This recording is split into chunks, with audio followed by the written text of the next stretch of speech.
السلام عليكم ورحمة الله وبركاته. إن شاء الله تعالى ما أنت حين قاضنا عشر كيني سديتني سديدات كتابك العربية بين يديك جزء سيلابات وحدة كسو جني وحدة شنية تبرات عشر كعوان كسوحية وسائل المحافظة على البيئة.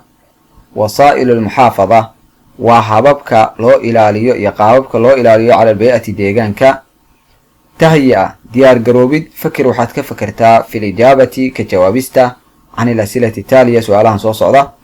سؤال شكوى waxay ku leedahay hal fi baladika wadankaaga ma ka jirtaa munaddamatun hay'ad tuxaafidu ilaalisa ala albay'ati deegaanka dalkaaga iyo wadankaaga ma ka jirtaa hay'ad ilaalisa deegaanka waa su'aasha koowaad.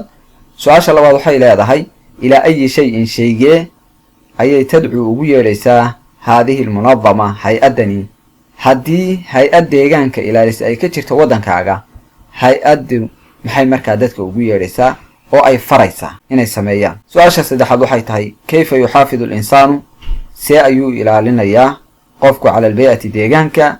su'aasha afaraad waxay tahay maa akhtaaru talawuthi maxay tahay khatarta wasakhowgu uu ku leeyahay cala al-insaani dadka. wasakhowga deegaanku khatarta iyo halista uu waxa weeye u keeni karo dadka maxay tahay. cala al-insaani qofkii waxaa waajib ku ah أن يحافظ إنه إلاليو على البيئة ديغانكا التي تاسو يعيش وكنو لها فيها دحديدة قفكي وحا واجب كؤة ديغانكا وكنو لها إنه إلاليو وألا يفسدها وإنه سنفسهادينينو هاللينين لأنها محايا لي ديغانكو من أعظم نعم الله نمعويك إلهي كوغوين أيو كمديهي على عبادها دوميس وكوكا لديستي.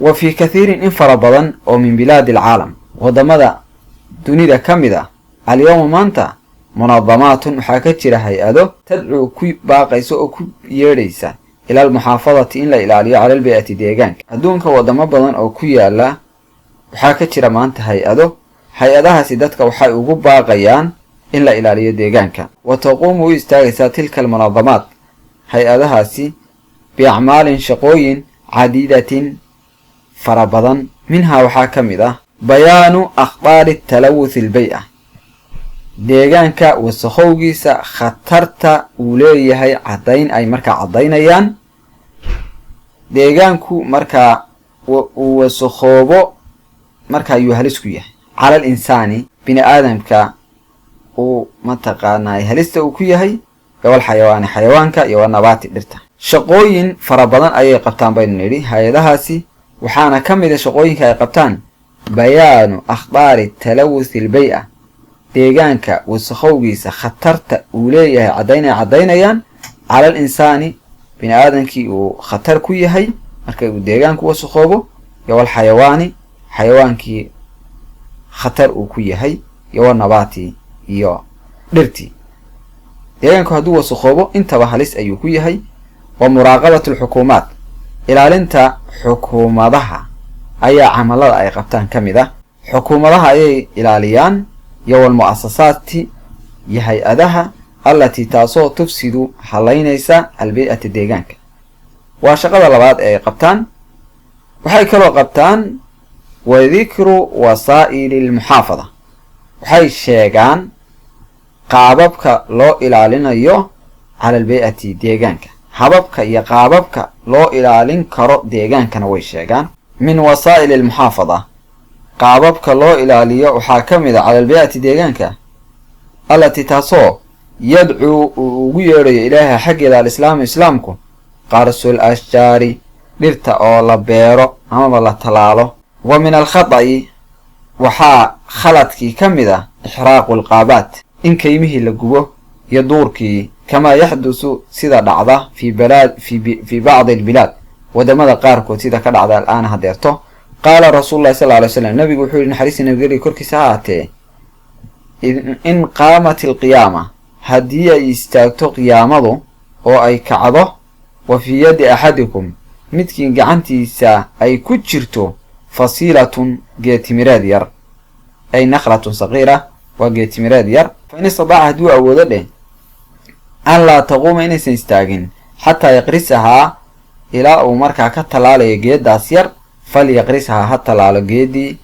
ويطلب وحو دلبيا لهذا الحديث حديث كني من الإنسان ذاتكي وحو كدلبيا an yazraca inuu beero al-arda dhulkii, bimacnaa waxaa laga rabaa dadkii inay beeraan dhulkii, wayajcalaha uu ka yeelo khadaraa'a mid cagaaran.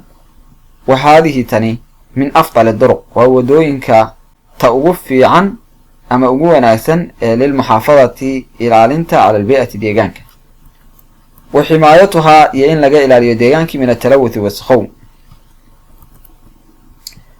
min wasaa'il almuxaafada waxaa ka mid a hababka ilaalinta cala albii'ati deegaanka in la ilaaliyo. aydan sidoo kale hal qodob buu inoo soo sheegay qaabkii loo ilaalinayay deegaanka ah oo ahayd waxa weeye in dhir lagu tallaalo. waxaa kaloo ka mida buu ku yidhi hababka deegaanka loo ilaaliyo cadamul israaf, inaan lagu xadgudbin fi istihlaaki ilmaa, biyaha isticmaalidooda, inaan biyaha si xad dhaafa loo isticmaalin. wa bikhaasatan gaar ahaan idaa calimnaa haddii aan ogaano ana almaa'a biyuhu alcadba ee macaani qaliilun inay yar yihiin cala al ardi, dhulka inay ku yar yihiin, gaar ahaan haddii aan ogaano in biyaha macaani dhulka ay ku yar yihiin. wa tuwaajihu way wajahdaa oo way la kulantaa kathiirun in badan oo min adduwali dowladaha ka mid a asmatan fi lmiyaah, dhibaato xagga biyaha ah ayay la kulantaa ama ay la tacaalaysaa waxaad ahdidba. wa tuwaajihu waxay la tacaalaysaa ama ay la kulantaa kathiirun in fara badan oo min adduwali dowladaha ka mid a asmatan dhibaato fi lmiyaahi xagga biyaha ah.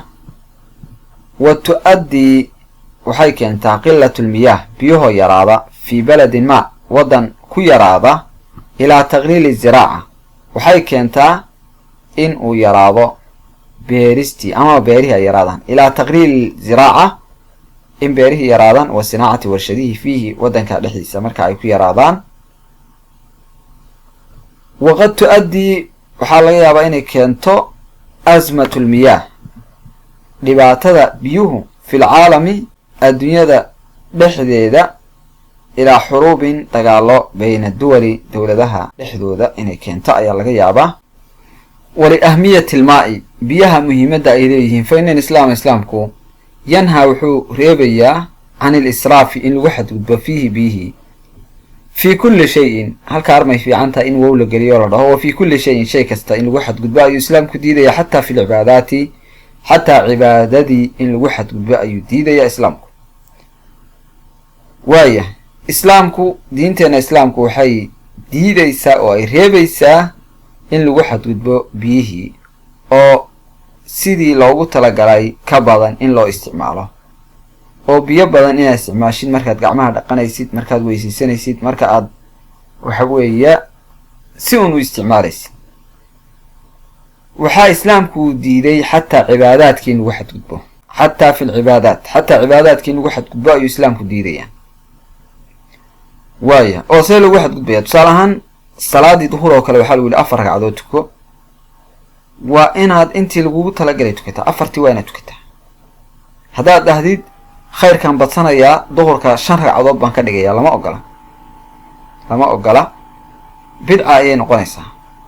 shay kasta intii lagu yidhi samee waa inaad samaysaa, meeshii lagu yidhi ku samee, sidii lagu yidhi u samee, tiradii lagu yidhi samee. haddii kale shaygaas wuxuu noqonayaa bidco ayuu noqonaya. maanta casharkeen intaas ayuu ku eegaya. casharka cashar lamida intaan ku kulmayno, sidaas iyo nabadgelya. wassalaamu calaykum waraxmatullahi wabarakaatu.